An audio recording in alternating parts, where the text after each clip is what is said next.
Армысыздар қадірменді тыңдармандарым. Бүгінгі әңгімені соңына дейін тыңдап, лайк басып, комментарий жазуды ұмытпаңыздар. Өкінішпен өткен өмір. Күн күркіреп, жауынның да құйған шағы.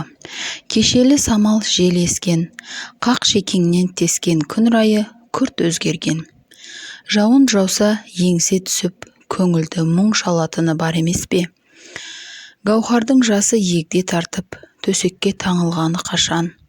Әр жауын жауған түн өткеніне өкінішпен қарап, іш құса болатыны бар еді. Бүгін таңмен таласа оянған Гаухар вокзалға қарай жүгірді. Жаз айы болатын. Әлсін-әлсін нөсер жауын себелеп тұр. «Келдің бе?» деді Арман қуана. «Келмегенде ше, өзіңді күтетін боламын. Хат жазып тұршы», деген Гаухар көз жасына ерік берді. Арманның бүгін әскерге аттанған күні.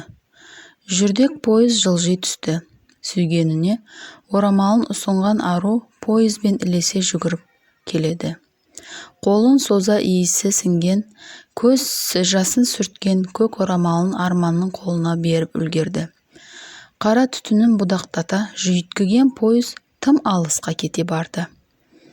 «Мен серт беремін, өзіңді күтемін», деген Гаухар іштей жылап, жауын астында жаяулата жүріп келеді. Арманмен көңіл қосқанына көп болған. Ауыл таңдана қарайтын шын ғашықтар еді.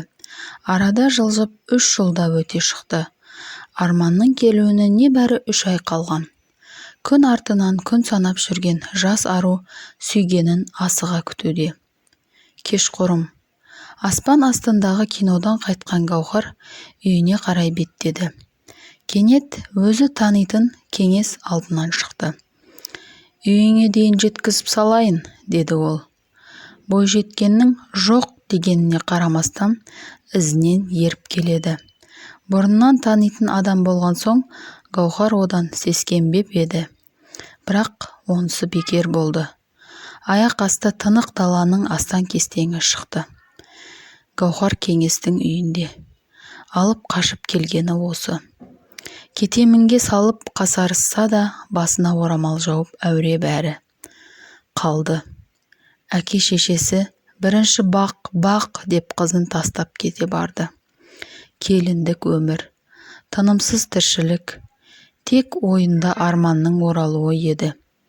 Не айтады, не дейді, басы қатып әлек. Жүрек шіркін, сол жанды аңсап барады ғой, қайтсын. Сырт жаттан қатты дауыс естілді. Аула есігін тарсылдата қағып жатыр екен. Аяғына тәбішкесін іле шала кие сала, тысқа жүгірген Гаухардың алдында алғашқы махаббаты, сүйгені тұр. Иә, Арман әскерден оралыпты. Екі көзі жасқа толы, жүрегін мұң шалып, көзбен ессіз түсіндіріп тұр. «Мен мұны қаламадым», деген Гаухар ішке жиғанын бір сәтте ақтарып, ағыл-тегіл жылай жөнелді. «Білемін, бәріне көнемін. Ештеңеге де қарамаймын. Осы күйіңмен қабылдаймын. Менімен ерші», деді Арман баяу үнмен.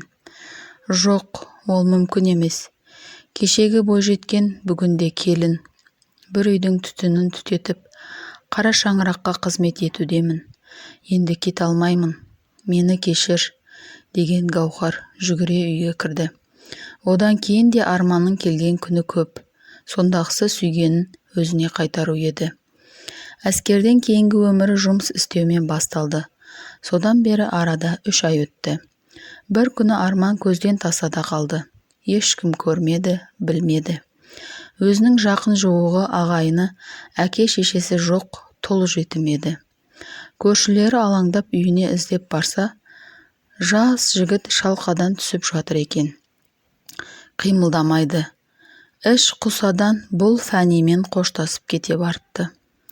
Ауыл іші азан-қазан. Өрімдей жігіттің өмірі, жас жүрегі осылайша ерте тоқтады.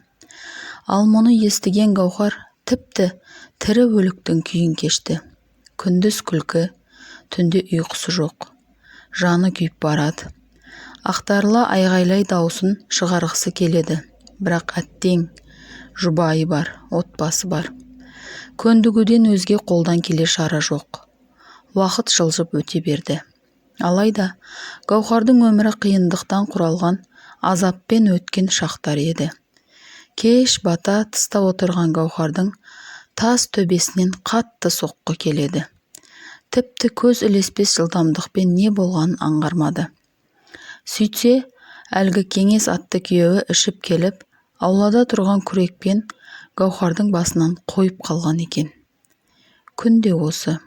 Ішіп келу, жанжал, ұрып-соғу. Көзінің асты көгеріп, тағдырдан бір, адамнан бір жеген таяғы оны Кеңестен ажыратпады. Бізде ұят болады деген бар ғой. Уақыт дегеніңіз зырғып жатыр, бала-шаға қамы, тіршілік. Баяғы сұлу бойжеткен ақ жаулықты әжеге айналған. Денсаулығы сыр беріп, төсек тартып жатып қалды. Бүгін міне, жауын шелектеп құйып тұр.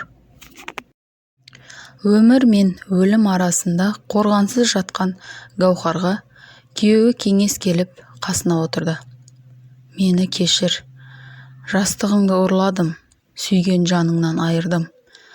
Азапты өмір сыйладым, барлығы үшін кешірім сұраймын, деп еңкілдей кетті. Сақалын ақ шалған Кеңес. Я, дегендей, басын ауық-ауық изейді Гаухар әжеде.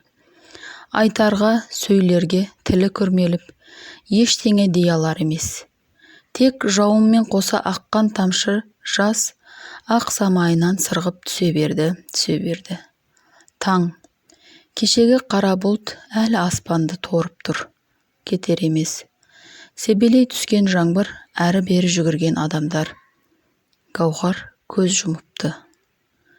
Шын ғашықтар қосылмайды деген рас-ау, сірә.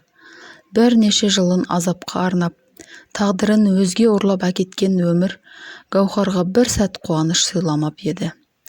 Тек балаларым деп жүріп ақ уақытын жұмсады.